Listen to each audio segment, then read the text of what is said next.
The price you see online is not the price. It's not a reflection of cost or supply or even demand. It is a calculation performed in milliseconds of your personal vulnerability. So why are you being charged more for the exact same thing? What we're going to do here is deconstruct the invisible system that decides the price you pay for almost everything.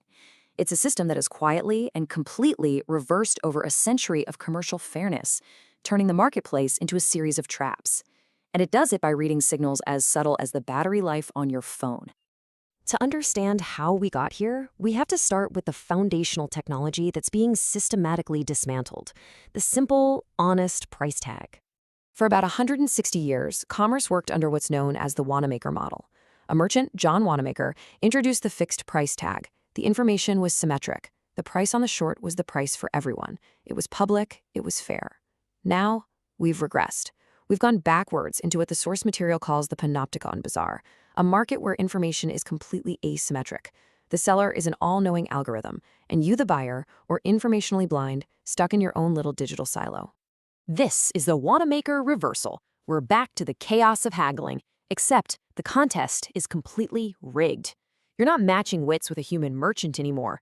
You are negotiating against a neural network that has a comprehensive dossier on your habits, your finances, and your psychological state.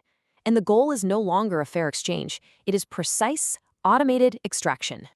So, how does the system actually calculate your specific price? Well, it reads you. It reads the involuntary signals your own devices are constantly broadcasting about you. Think about it like this. Your device is testifying against you. Every action you take online, every piece of metadata your phone or computer sends out, is what's known as a digital tell. It's a data stream you don't even know you're creating, and it reveals your economic and psychological state to a pricing engine in real time. And what's fascinating is how these digital tells are used as proxies for your state of mind. As you can see in this table, each signal gets interpreted. For instance, your device OS becomes a proxy for wealth. The travel site Orbitz was actually caught steering Mac users toward hotels that were up to 30% more expensive. Your referrer URL, that's a proxy for price sensitivity. If you come from a price comparison site, you get flagged as a bargain hunter. A direct search, though, that signals you're not so worried about the price. But maybe the most powerful digital tell of all, a raw, unfiltered signal of distress, is your device's battery level, especially when it drops below this critical threshold. And that's not just a theory. This admission from Uber's head of economic research is everything. A low battery creates what they call emergency demand. The algorithm knows you can't risk waiting. You can't shop around for a better price because your portal to the market, your phone, is about to die. In that moment, your resistance to price collapses, and the algorithm extracts a premium for your misfortune. Now, this level of data doesn't just enable one-on-one price discrimination. It actually allows competing algorithms to collude automatically without a single human conversation ever taking place.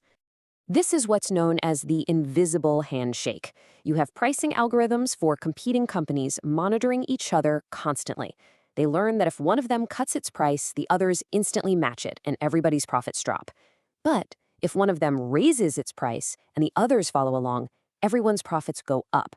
So over millions of tries, they learn to coordinate, keeping prices way higher than they should be in a competitive market. And this mechanism is not theoretical. It's at the very center of a massive antitrust lawsuit that alleges this exact practice has artificially inflated the cost of housing for millions of Americans. Here's how the Department of Justice alleges it works. RealPage's software is the central hub. Competing landlords, the spokes, feed all their sensitive private lease data into the RealPage algorithm.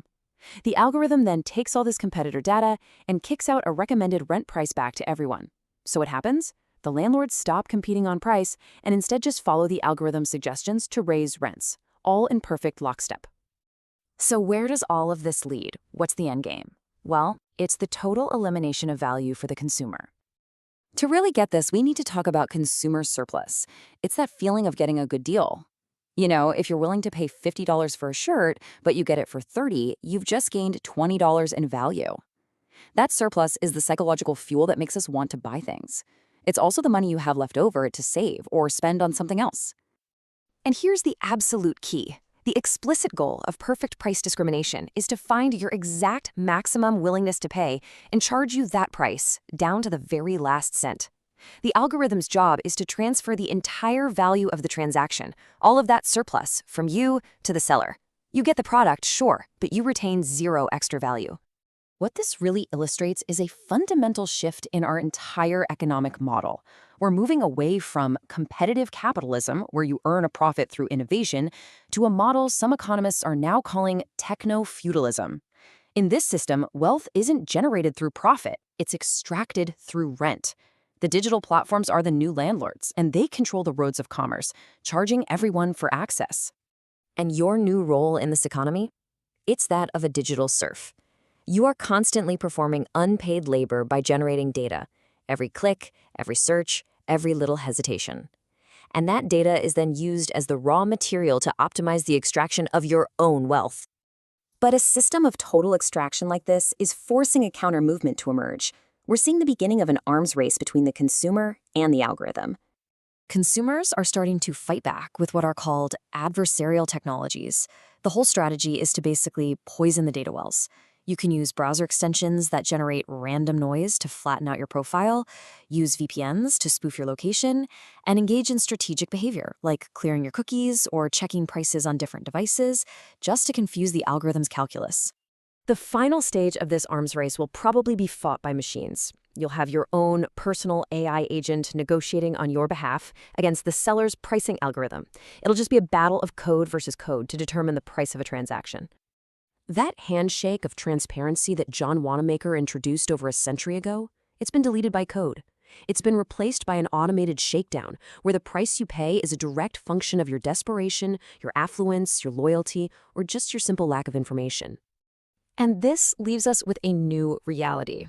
The question is no longer what does something cost, but whether the very act of paying has itself become a mechanism of inescapable, algorithmically optimized rent.